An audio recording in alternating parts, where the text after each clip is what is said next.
ज्ञान यज्ञ की इस अनोखी कक्षा में आपका स्वागत है। मैं हूं आरती। चलिए शुरू करते हैं आज का अध्याय।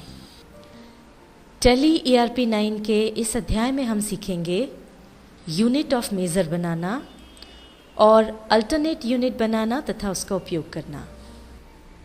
किसी भी वस्तु को मापने के लिए एक इकाई होती है जो यूनिट कहलाती है, और अलग अलग वस्तुओं के लिए हम अलग अलग यूनिट्स यूज़ करते हैं, जैसे डज़न या मीटर या लीटर या किलोग्राम या क्विंटल या टन। इस तरह से अलग अलग यूनिट्स का उपयोग होता है। अभी तक टैली में काम करते समय हमने एक यूनिट में काम करना सीखा है। जैसे अगर हमने किलोग्राम्स में माल खरीदा है तो किलोग्राम्स में ही उसको बेचा है। अगर हमने नग में यानी पीसेज में माल खरीदा है तो पीसेज में उसको बेचा है। पर मान लीजिए हमने ज़्यादा माल खरीदा, गेहूं के केस में जैसे क्विंटल्स में हमने गेहूं खरीदा, 1 क्विंटल में 100 किलो गेहूं आता है। अब हम उसको बेचते समय मान लीजिए थोड़ा थोड़ा करके बेच रहे हैं। हमने 50 किलो गेहूं बेचा या 60 किलो गेहूं बेचा, तो इसमें खरीदी तो हमारी क्विंटल्स में हुई, पर जब हमने बेचा है तो यूनिट बदल गई और वो किलोग्राम्स में आ गई। तो अब 2 यूनिट्स में हम किस तरह से काम करें ये हम सीखते हैं। यहाँ पर हमने एक नई कंपनी बना ली है और इसमें परचेज और सेल्स के खाते भी खोल लिए हैं।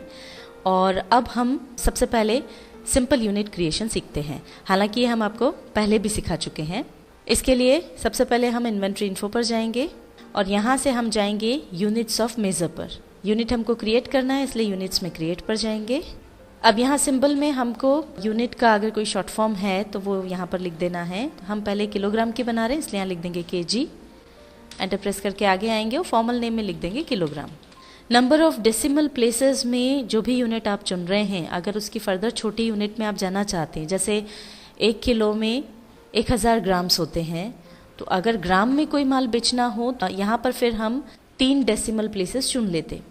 पर चूंकि हमको किलो से और ऊपर ही जाना है, क्विंटल में टन्स में जाना है, हमको नीचे नहीं आना है, इसलिए यहाँ पर हम 0 रहने देंगे। हम कोई डेसिमल प्लेस नहीं चुन रहे हैं।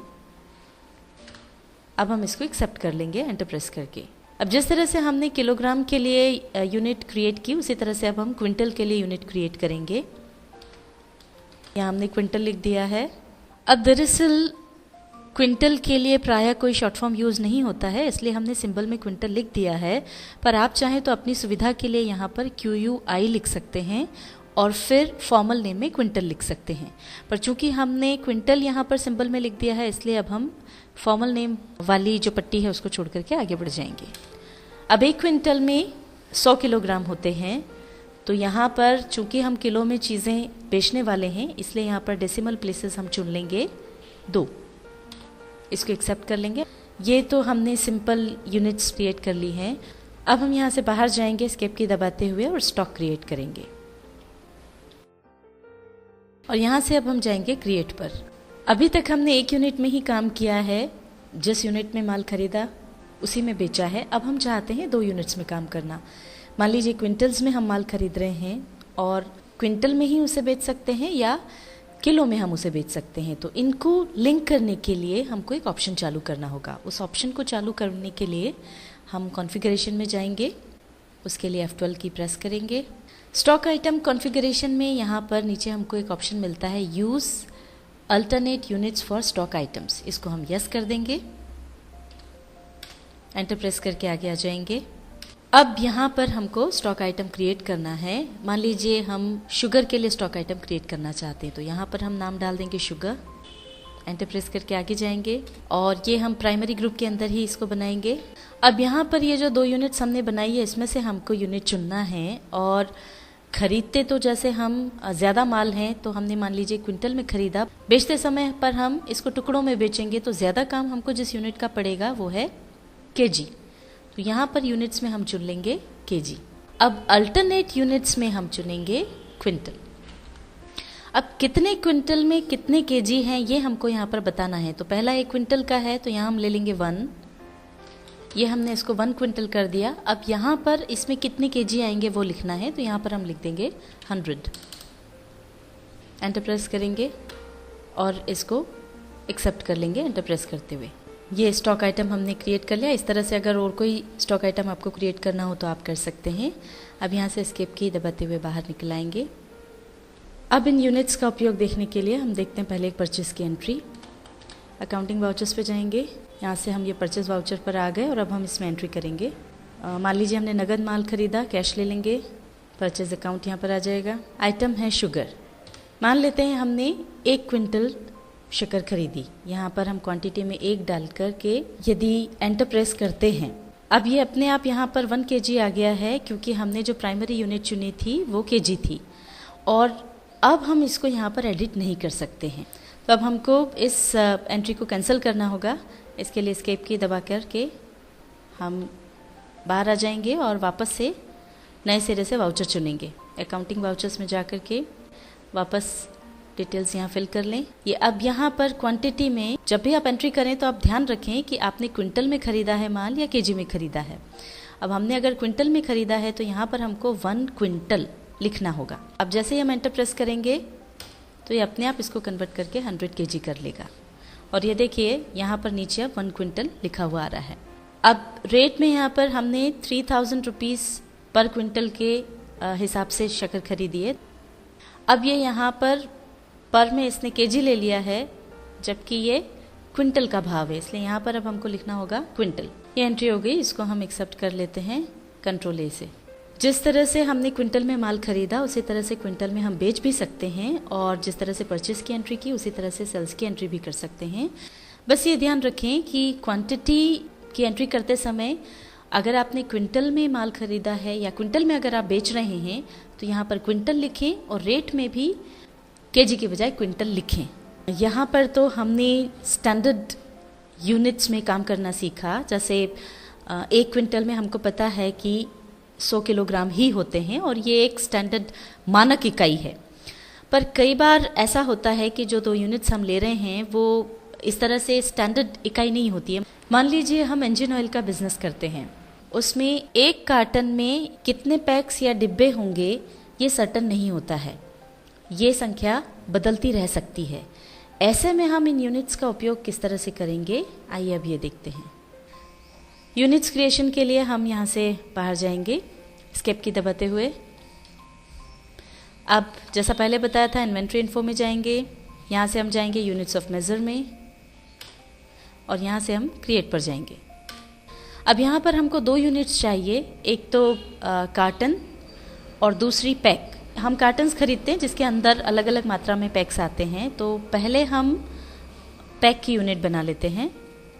फॉर्मल नेम हम छोड़ देते हैं, नंबर ऑफ डेसिमल प्लेसेस कुछ भी नहीं आएगा, 0 और एंटर कर देंगे, एक्सेप्ट कर लेंगे इसको। अब हम बनाएंगे कार्टन के लिए यूनिट।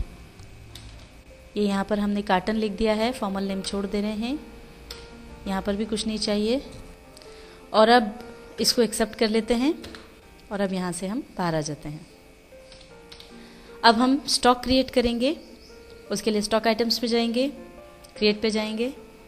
अब यहाँ पर हम पहले स्टॉक आइटम का नाम डालेंगे सर्वो इंजन ऑयल। और ये जो है 1 लीटर वाला कार्टन है, तो यहाँ पर हम 1 लीटर डाल देंगे। आगे बढ़ेंगे, प्राइमरी ग्रुप के तहत इसको हम बनाएंगे, आगे बढ़ेंगे। अब यूनिट्स में चूँकि हम कार्टन में खरीदेंगे पर पैक्स में बेचेंगे, इसलिए पैक को हम बेसिक यूनिट ले लेंगे। और अब अल्टरनेट यूनिट आ जाएगी कार्टन। अब यहाँ पर 1 कार्टन में ये जो है, इसके 1 कार्टन में मान लीजिए 20 पैक्स आते हैं, तो यहाँ पर हम लिखेंगे 1 carton is equal to 20 PACS.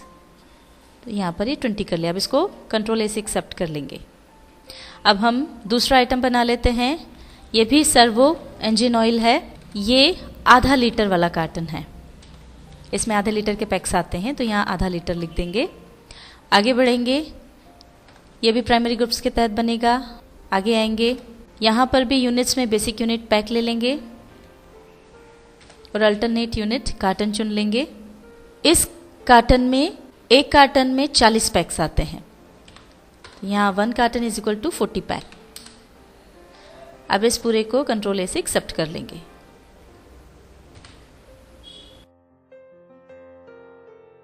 और आइए अब हम एक परचेस की एंट्री देखते हैं। ये हम आ गए हैं परचेस वाउचर पर। यहाँ पर हम एंट्री करेंगे। कैश ले लिया पार्टीज अकाउंट नेम में, परचेज लेजर में आ जाएगा परचेज अकाउंट। अब यहाँ पर हम ले लेंगे पहला आइटम सर्वो इंजन ऑयल आधा लीटर। अब क्वांटिटी जैसा हमने आपको पहले बताया था, एंट्री करते समय ध्यान दें कि आपने जिस यूनिट में माल खरीदा है वही यूनिट यहाँ पर डालें। हमने कार्टन में माल खरीदा है और 10 कार्टन्स खरीदे हैं, तो यहाँ हम डाल देंगे 10 कार्टन्स। एंटर प्रेस करेंगे। अब यहाँ पर ये देखिए अपने आप कन्वर्ट हो गया है और अब हमको रेट बताना है और कार्टन का ही रेट हमको यहाँ पर बताना है। ये 3200 रुपये का एक कार्टन है, ये पर कार्टन है, तो पैक को चेंज करके हम कार्टन कर देंगे। एंटर प्रेस करेंगे तो ये देखिए यहाँ पर 32,000 रुपये आ गए। अगला आइटम है हमारा सर्वो इंजन ऑयल 1 लीटर।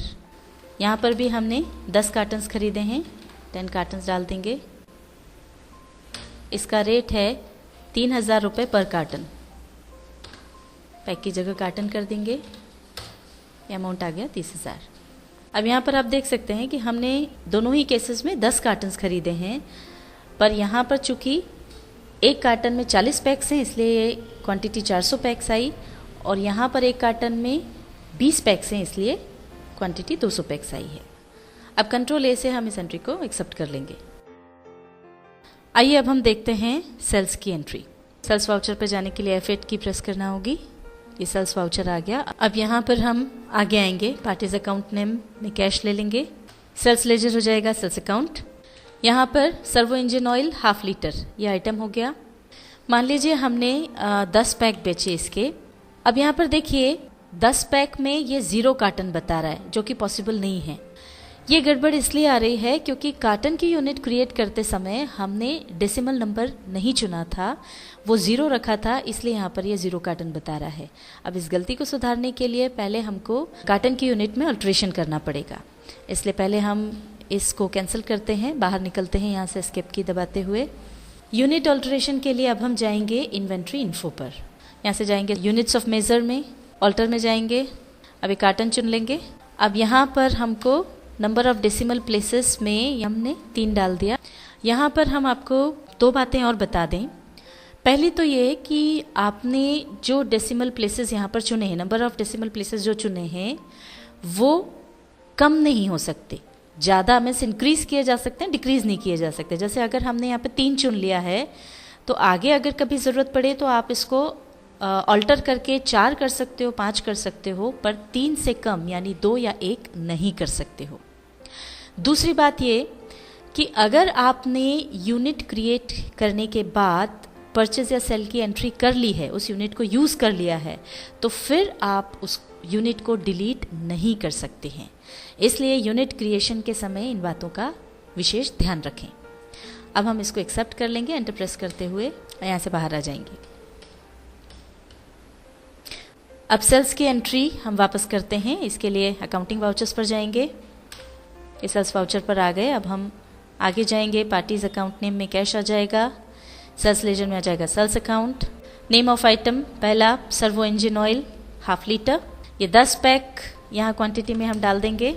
अब देखिए यहाँ पर ये 0.25 कार्टन आ गया है क्योंकि हमने डेसिमल प्लेसेस ले लिए हैं। रेट भी यहाँ पर पैक आएगा, पर पैक मान लीजिए रेट है 85 रुपीज़। आगे आएंगे दूसरे आइटम पर। दूसरा आइटम है सर्वो इंजन ऑयल 1 लीटर।